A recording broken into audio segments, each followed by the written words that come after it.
Hello everybody, my name is John, and I'm making this video for my future self so I can go back and recap and so I don't forget anything. And I'm also making this video for the people I'm forcing to watch this video because I want your feedback, and I thank you for taking the time to watch this. Let's begin. So I'm introducing the OverDetermined networks theory.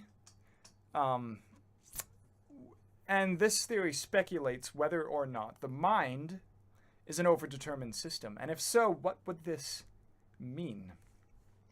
And so what does it mean to be an overdetermined system? Well, it's a metaphor using mathematics. So in mathematics, an overdetermined system is a set of equations in which there's no solution. So for example, if we have the equation y equals x, if we have the equation y equals 1/2 x plus 1, and if we have the equation y equals 2x, there's no value for x which satisfies for y for all three equations. So there's no value for x and y which is going to be true for all three equations, and that's why it's overdetermined. But we can create determined systems within the overdetermined system. So for example, if we let x equal 0, then for our first equation, y equals x, then y would equal 0. For our second equation, y would equal 1. And for our third equation, y would equal 0 as well. Sorry. And so x being 0 satisfies for the first and third equation, but it doesn't satisfy for the second. And so our determined system consists of the first and the third equation, for which there is a solution. And the same can be done if x equals 1. So if x equals 1, then our first equation, y equals 1. Our second equation, y equals 1.5. And our third equation, y equals 2. Oh, wait a minute. That's not a solution. Just forget about that. That was a mistake. And our third determined system, x equals 2. So if x equals 2, then for our first equation, y equals 2. For our second equation, y equals 2. And for our third equation, y equals 4. And so our third determined system, x equals 2, consists of the first and the second equation, but not the third. And so that's our determined system for x equals 2. And so I'm using this as a metaphor for the mind. And so what if the mind is like a determined system, where we have different thoughts and different, behaviors and different feelings that are inconsistent with each other, and the brain makes them consistent by finding determined networks within an overdetermined system, which is the mind. And so I thought about this, and I was wondering, well, how could the mind do this? How would this be possible? And I was thinking, well, it would be possible using neural networks. So I have a neural network right here. And if you don't know what a neural network is, I would just suggest, their neural networks are infinitely complicated. And neural networks are difficult. And it took a really damn long time just to get the basics. Just to even know what it is, it takes a long time. But I'm going to try to explain it really fast. So basically a neural network has your input layers, and it goes through a bunch of hidden layers, and then they have the output layer. And so basically, in my little diagram, we have a bunch of little white circles. And there's a numeric value for each little white circle. And every time there's an iteration, the little white values in the circles will change, so that the output will match the desired output. So for example, we have our input layers, and that consists of, for artificial intelligence, that would consist of, for example, one's speech, one's handwriting, and then it would go through a bunch of hidden layers, and then the output layers would be what the computer would predict you're trying to say. So for example, your phone probably has a neural network when it tries to recognize your voice. If you say, "What is the capital of China?" if that's what you say into your phone, the sound will be the input layer. It'll go through a bunch of hidden layers, and then the output will be the words, what is the capital of China? And then it'll search that using Google. And so the neural networks operate using weights. So like I said, each of those little nodes has a weight. And once it goes through the system, in this neural network, it looks like there's 4 nodes in the output layer. And so there's one of 4 options. So it'll take the input, it'll process the input, and whichever one of the output layers is the strongest or has the largest weight, that's going to be the one that's chosen by the computer or by your mind. And that's what a neural network is, in a nutshell. And so how can a neural network be overdetermined? Well, in a computer, it can't really be overdetermined. So the neural network that's on the screen right now is not an overdetermined network, it's a determined network. Because every time you have an input, it goes through the processing and you have your output. And even if the outputs are really close, even if one node is 0.49 and the other is 0.50, the computer will always choose the one that's larger. So it'll always choose the one that's 0.50 over the one that's 0.49. And in that sense, it's always a determined system because there's only one solution. But in the mind, it can't be that. There's no way because a node of 0.5 value may be 50 neurons firing output into a different region of the brain, and then an output node of 0.49 value could be 49 of different neurons firing output to a different region of the brain. And so basically what we have is that we have this neural network, and it's doing a bunch of computations, and then it has multiple outputs. You have the output that's 50 neurons, and you have the output that's 49 neurons. And the problem is that even if the one that's 50 neurons is just a little bit larger, it'll create inconsistencies and it'll create output errors if both of those outputs go to their full trajectory. And sometimes, and so what the mind does is it makes it into a determined system. So every time there's inconsistencies within the output, so every time there's multiple outputs within a neural network, what the mind will try to do is it will try to make the network more determined by changing the weights of all the intermediate nodes in the hidden layer to make it more likely that a single output will be fired. Now, I say more likely because it's impossible to make it completely determined, like how it is in a computer. And that's one of the differences between a computer neural network and a biological neural network. But what the brain will do is it'll make tweaks to the network to make it more likely that only one output will be fired, and that will decrease the amount of inconsistencies within the neural network. And so, that's my neural network theory in a nutshell. But what does this mean? And the little speech I just gave, I'll admit, was very dry, and it may seem a little.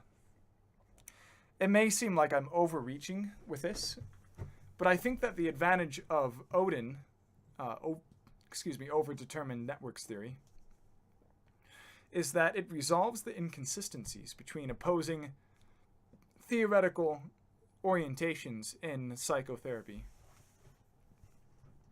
So, for example, if you look at CBT in light of the overdetermined networks theory, then you might think of thoughts, behaviors, and feelings as different hidden layers within a broad overdetermined network.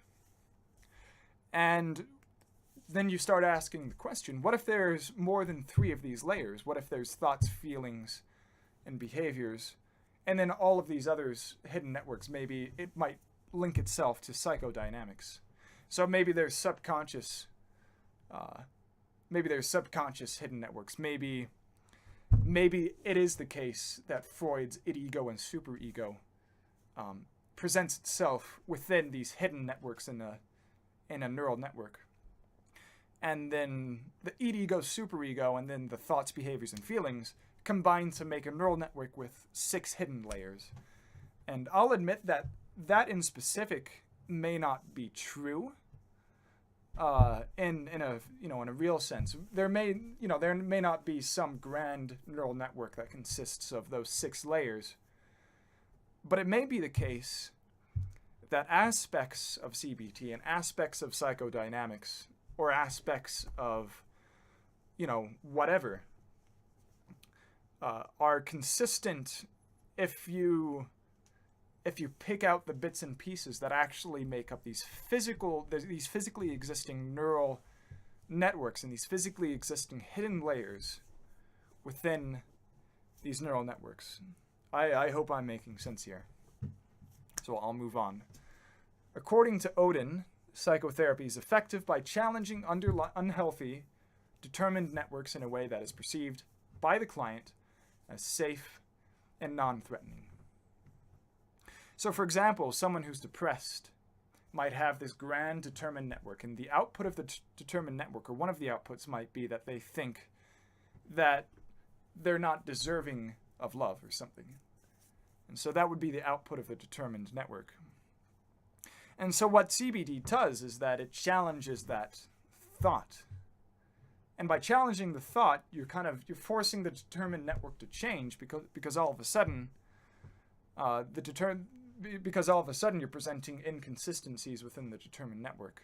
And that's going to create multiple outputs that are competing with each other, and that's no good. And so the brain will resolve that by changing all of these other hidden layers that are perhaps subconscious, by changing the ones that are conscious, the ones we can change. And you could say that CBT works because of these overdetermined networks, and then the overdetermined networks theory does a good job of explaining why CBT is effective. So, I have a bunch of premises for why, for my argument here. And I'm just going to go over these one by one. So the first is that some biological neural networks are overdetermined systems. The second is that to avoid errors and inconsistencies, the brain becomes biased towards a single determined network within the overdetermined network. Number 3, the brain creates determined systems by adding weights to, or by giving bias to, nodes that are more likely to be consistent within the chosen determined network. The brain will change which determined system is prominent only when the current determined system is challenged by the repeated activation of the nodes that are inconsistent with a determined system. So I'm not going to explain these. I'm just going to say these one by one. I think they kind of explain themselves. So some neural networks are more overdetermined than others, meaning that more weight has to be given to certain nodes to create a determined network. The collection of overdetermined networks within the entire system, the brain as a whole, is also an overdetermined system.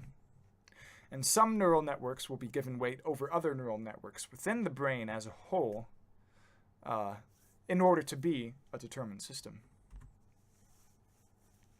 So overdetermined networks can be both localized networks or integrated networks. And what this means is that by localized, I mean existing within a certain brain region. And by integrated, I mean networks spanning across brain regions by way of white matter. So, because some overdetermined networks are integrated networks, one may define the subconscious as the influence of non-conscious processing on conscious processing as mediated by an integrated, determined network within an overdetermined system. And psychological conflict, from a psychodynamic perspective, may result from an inability of an integrated, overdetermined system to resolve itself by creating a determined system. And from a cognitive behavioral therapy perspective, a determined system underlies mechanisms that propagate the cohesion between thoughts, feelings, and behaviors. In this sense, CBT is effective because it forces the client's brain to change which determined networks are prominent within the greater overdetermined network as a whole. And one can combine select aspects of psychodynamics with cognitive behavioral therapy using overdetermined networks theory. And this is done by recognizing the role of the subconscious as an integrated part of a determined network. And by integrated, I mean, like I said, I mean the white matter tracks. And so you have this subconscious processing, and the determined network, it may start in the prefrontal cortex, where we have our conscious thoughts. It may travel through the white matter tracks down to maybe some brain regions that do more subconscious processing. And in that sense, the subconscious is a real thing. And it can be worked into cognitive therapy. And so this is done by recognizing the role of the subconscious as an integrated part of the determined network that connects thoughts, behaviors, and feelings. In order for a determined network to change, it must be challenged in some way. And once a determined network is shown to be inconsistent, or that it has multiple outputs that are not consistent with each other, the overdetermined network will switch to a different determined network that is more consistent. So it'll change the weights and connections of all the different neurons and nodes within the network. And feedback from our environment, as well as the awareness of cognitive dissonance, will mediate this process. One of the aims of psychodynamic therapy is to make one aware of the inner workings of their subconscious.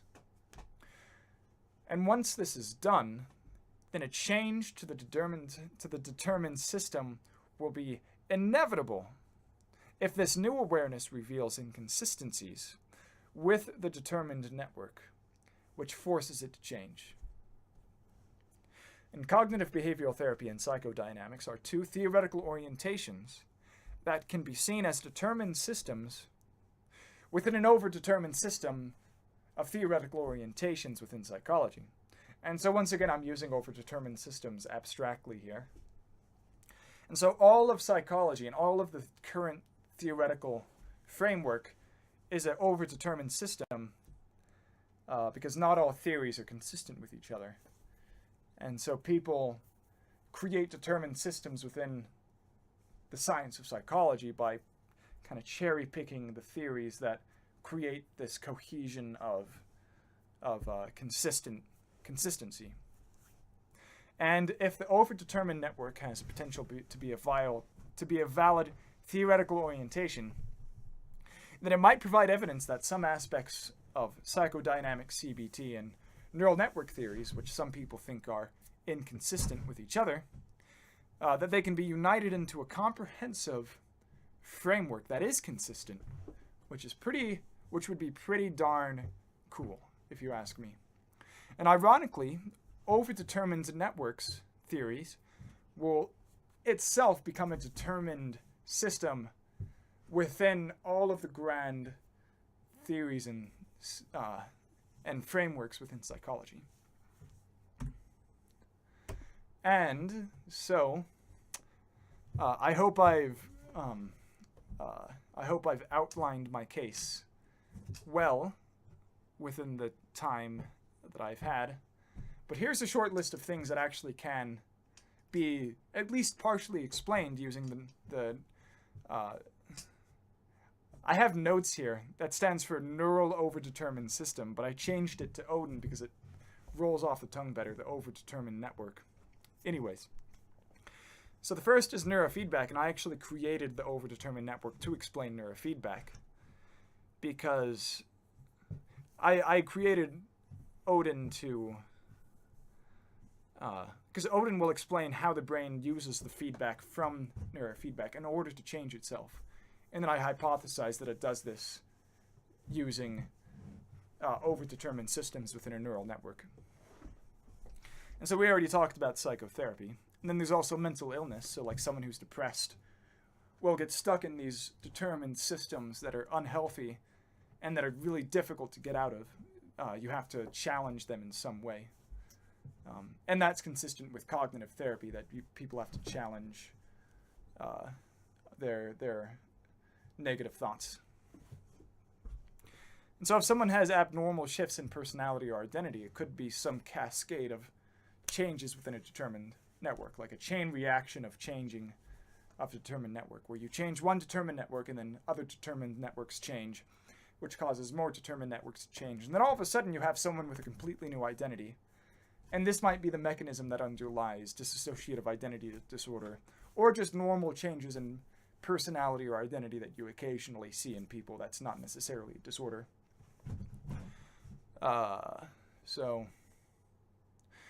And then belief formation, right? So, like, and this is especially true with religion. Like, religion is kind of a determined system itself. It's a set of, some people would probably argue this, but religion itself is kind of a set of beliefs that are all consistent with each other. And if you attack one of those beliefs within that determined network, then the entire house of cards kind of falls apart, and that's kind of what we're seeing with a lot of the rhetoric and a lot of the argumentation and debate among religion.